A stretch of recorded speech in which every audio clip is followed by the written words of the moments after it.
7. The effects of unions on wages and employment in competitive and monopsonistic labor markets. So let's say your labor market has a union. So what is that union going to do for you or for your market?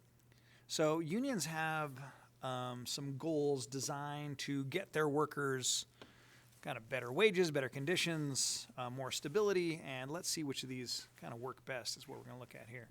So let's say we got a teachers union, and they're successful in requiring that teachers pass a state competency test in order to be employed. So what we're going to look at is, does this affect supply or demand? And if everybody's got to pass a test, this is going to decrease the supply. So we're going to have a lower supply, S1. So you can see right here, this is just supply and demand, nothing tricky. So there's our original wage, and wages will go up, but the quantity of workers will decrease. Okay, so wage rate will go up, employment will go down, and again, the effects, I'm not sure what effects they're looking for here, but I think it'll be enough just to put the plus and the minus here. But you're going to have, higher paid workers, but fewer of them. So in a monopsonistic market, we have something a little different, though not a lot different. These are both going to shift over, right? Because remember, we would be hiring this many people, and we're going to pay them this much. But if we scoot this over, so supply is going to scoot over, and MRC is going to scoot over. And this has kind of the same effect, where they're going to work here. We got a new Q1, and the wage rate will be a little higher. So wage rate will go up, employment rate fewer people will be employed. So some good, some bad. Great if you get to keep your job. All right, next, let's do a couple more. Successful national advertising campaign urging people to buy union-made goods. So this is going to increase the demand for your product. And again, this happens in both spaces. So if demand increases, that means we were down here with our wage, and we were hiring this many people. But now, our wage rate is way up here. It went up. And so did the number of people hired. So wage rate went up, employment rate also went up.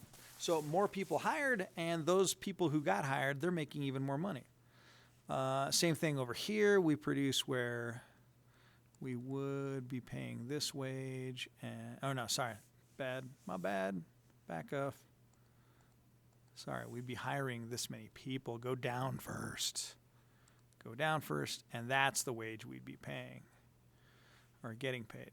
Now, with this increase in demand, we have a higher quantity of people being hired, and, be right here, sorry.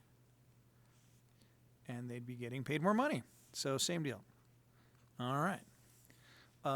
Next, asks about state certification. So this is the same as the first one. Just copy down what you had before. This is just the supply moving over. And remember over here, both the supply. So we have a new supply curve here, and we have a new MRC also. So same results as last one, as number 1. Number 4, if we have new methods of production and the union members are now more productive, which is another goal of unions, to increase productivity, this is going to be the same as the second one. We're going to have an increase in demand for these workers. So remember, two things that for increased demand, if we have a higher price for the product that we're selling, or if our workers are more productive. More productive workers. Pretend that says productive workers. So we're going to have an increase in demand. Same thing over here, increase in demand, and this makes them both go up. Next.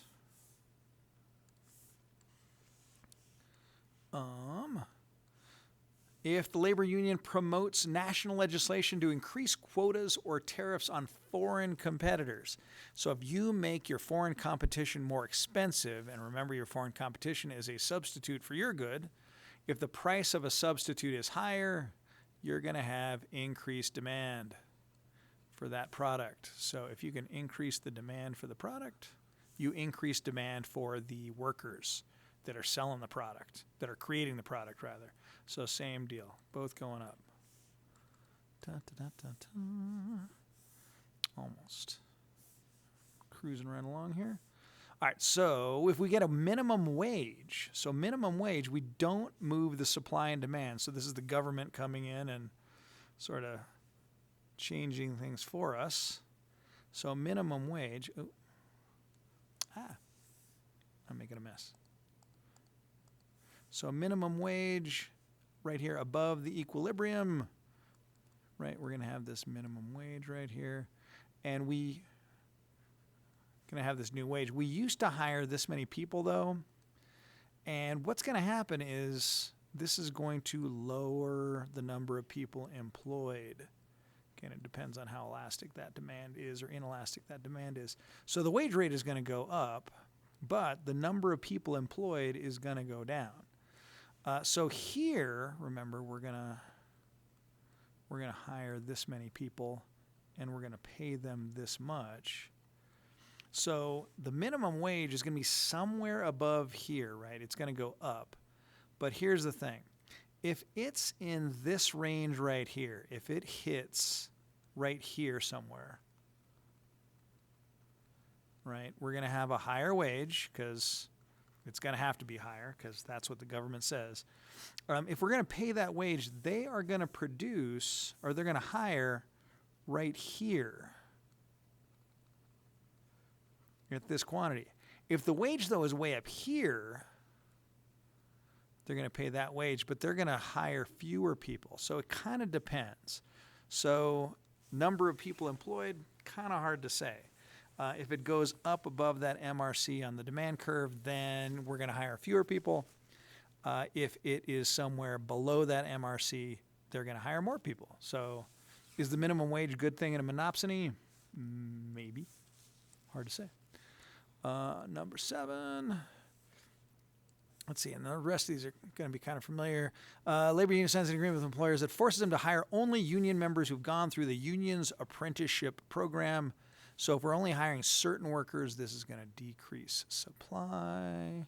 This is the same as number 1 and number 3. And remember, supply is going to decrease over here as well. But so is MRC. Okay. So again, wages go up, but employment goes down.